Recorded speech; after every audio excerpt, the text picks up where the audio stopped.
Good evening, this is the Oscar expert here with Brother Bro, and today we're going to review Once Upon a Time in Hollywood, directed by Quentin Tarantino, and starring Leonardo DiCaprio, Brad Pitt, and Margot Robbie. This Tarantino review is brought to you by Angry Birds, the hit iOS game that you shouldn't forget about. There's never been a better time to pick up and play Angry Birds. This is Tarantino's 9th movie. Every time Tarantino comes out with a movie, it is an event. It takes place in 1969. It's about a movie star named Rick Dalton, played by Leonardo DiCaprio, who is kind of aging out of his action movie star roles, and his stuntman best friend, Cliff Booth, played by Brad Pitt, and just what happens to them over a couple days. I don't know, this movie doesn't really have a plot. I would describe the plot for at least DiCaprio's character as he's trying to maintain his career. He doesn't want to become obsolete, and there's always that constant threat hitting Hollywood. As for the stuntman, I goes on like a weird detour. His is just kind of like trying to be immune to like every threat. And that character's also stuck in is kind of like in the past. He's very much represents this like masculine figure that today is very unacceptable. And also Margot Robbie's character, who is not in the movie a lot, but has a significant part in the overall like makeup of the movie. Her character is someone who's just trying to like live in that moment and enjoy the culture and enjoy like the scenery. Enjoys the movies. Like she just takes this pure enjoyment. It's definitely a fictionalized version of that character because it's so reduced to like this idealized thing. It is a little surreal. Like this character really feels like she's right out of this time period. Yeah. And it's all in like how she walks and how she dances. Yeah. And she's like really, really good in this movie for what she's given. She absolutely hits it out of the park. It's that a lot said, with a little. She's not in the movie a lot. But nonetheless, her presence is very felt in the movie, and she does a phenomenal job with what she is given. I will say that while she was really great and she was, pitch perfect in the role, it's hard to not be a little disappointed by her lack of screen time. Yeah, because I wanted to see more of her. I wanted to see her do more things. Performances in general in this movie are really great, as with all Tarantino movies. Absolutely. Leonardo DiCaprio is sort of in Wolf of Wall Street mode, where he's being funny and like his character's always has this funny internal battle going on with himself. He's just great. It's one of his best performances. I don't think anybody would come out of this movie and think otherwise. It seems like he was almost born to play this role. He's a lock for an Oscar nomination. Oh, absolutely. It's one of the best performances of the year. Matching him, if not outshining him sometimes, is Brad Pitt. Oh, absolutely. Also gives a career high performance. In a way, he's doing a lot of what Brad Pitt does, but he's doing it in such a fun way. He was fucking hilarious. And I mean, it might have just been like the writing and just the scenarios that he's in. It was him. But he's and like if you were on set and you were just like watching him, you'd be like, he's got this shit. He has the biggest shining moments out of anybody in the cast. The great ending of this movie has so many moments where it's just like, yas, Brad. Yas, Brad. And he is winning the Oscar. That is our prediction. Brad Pitt's winning the Oscar. Everybody would be happy to see Brad Pitt win. It's just about these characters that inhabit this world and how they, get off on it. This movie meanders. It's not always clear, like, what it's trying to do or trying to say. I don't think it's always trying to say something. I think to say that Tarantino's movies are trying to do something or make a point is giving them too much credit and also just ignoring the fact that he's just not trying to do that.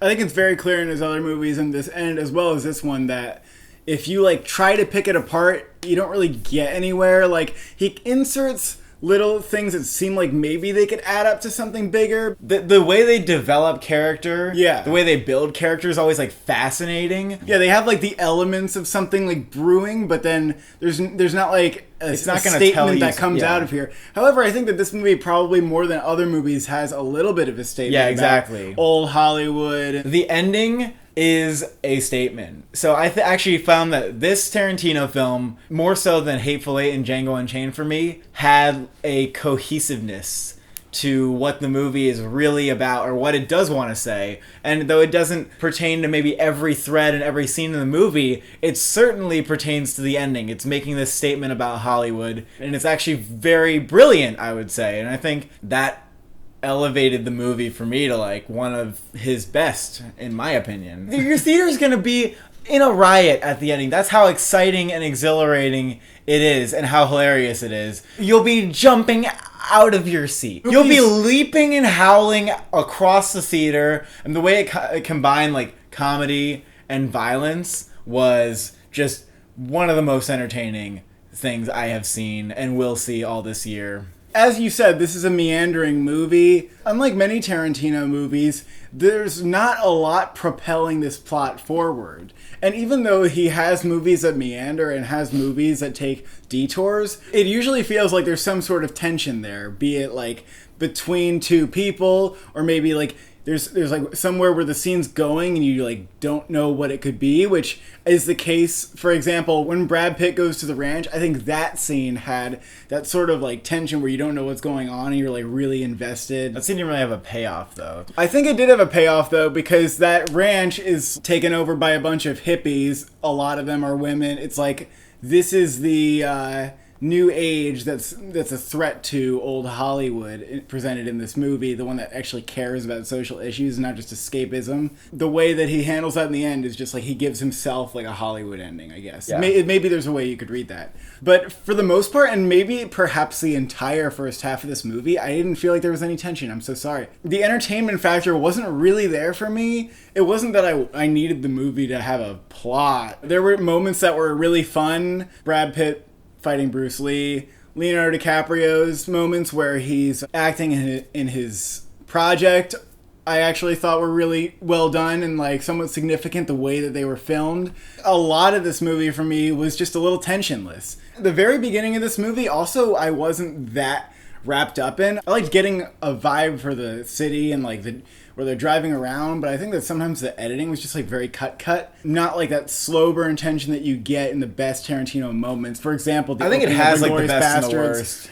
It has. There was some cutting that was in the very beginning. That scene with Al Pacino and a couple other instances that was like not great. Okay, we got to get through this part of the story, but like it's not that entertaining. So like we're gonna chop it up. Yeah, that's what it the felt Al like. Pacino scene just didn't feel purposeful at all. But it had its share of scenes that did feel like they took their time and did feel like they paid off. Yeah, and in retrospect, like when the movie ended, there were scenes that I would think back from the beginning and say, okay, I actually do think that that scene had somewhat of a purpose, even if it was just for character building or something.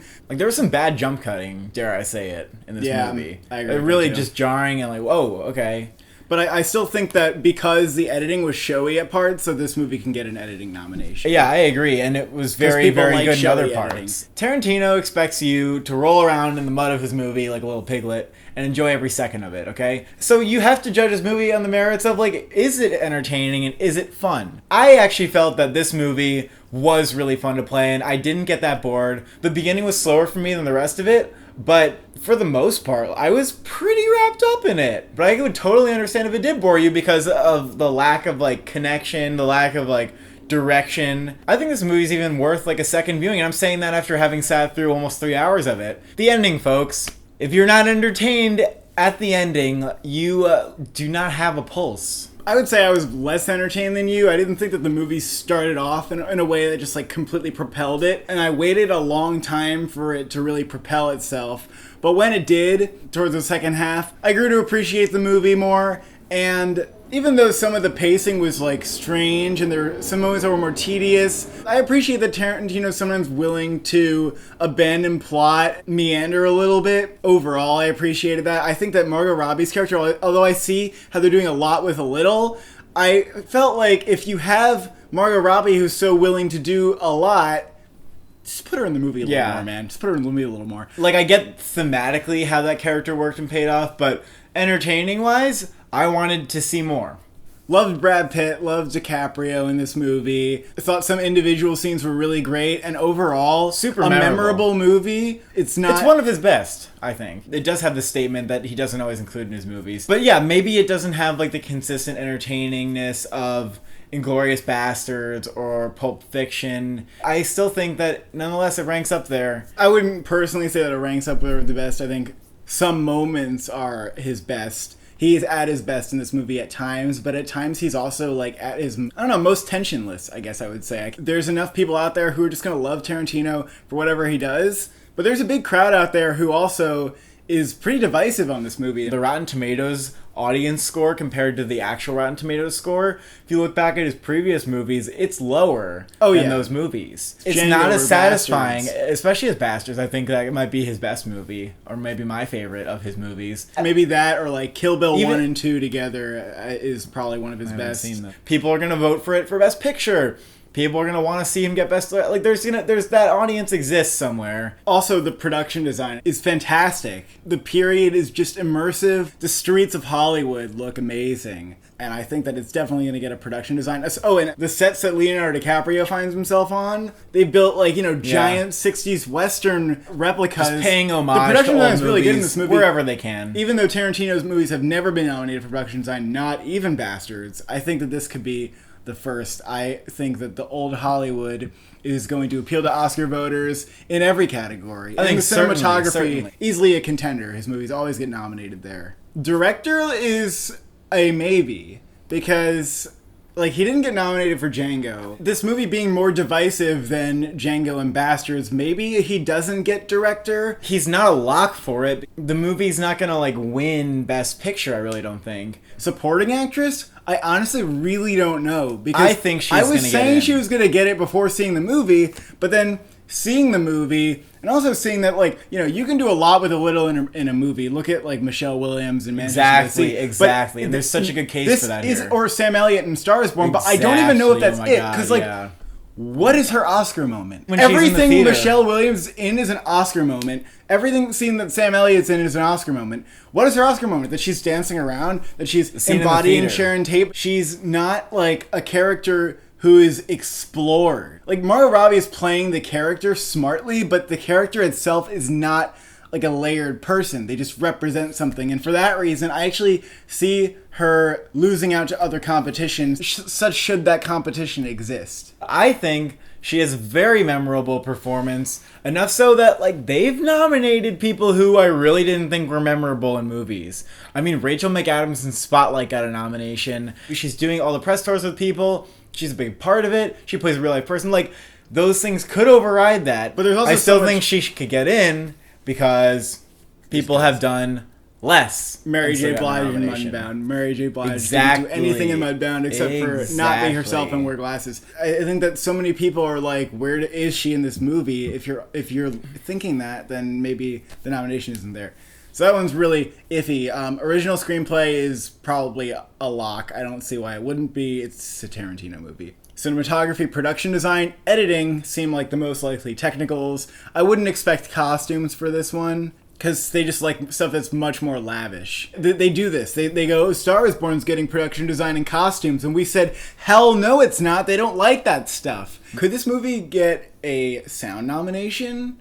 I noticed that the sound was really well done. The way that they play in the classic rock mostly music the sound and everything, mixing. the sound mixing. Yeah, we'll definitely have to see on that one. It's pretty iffy. It's not in your face. It's not Baby Driver. So what are we counting here? We got picture, director, actor, supporting actor, screenplay, cinematography, production design, editing.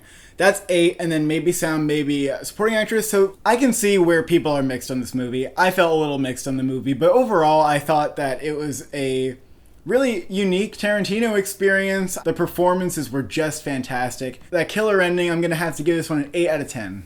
I thought this was one of the most satisfying Tarantino movies I've seen. I am not his number one fan, but this one, definitely one of the best ones for me. I would give this a 9, a very strong 9. I'm going to review Loose next, and then we're going to review The Nightingale.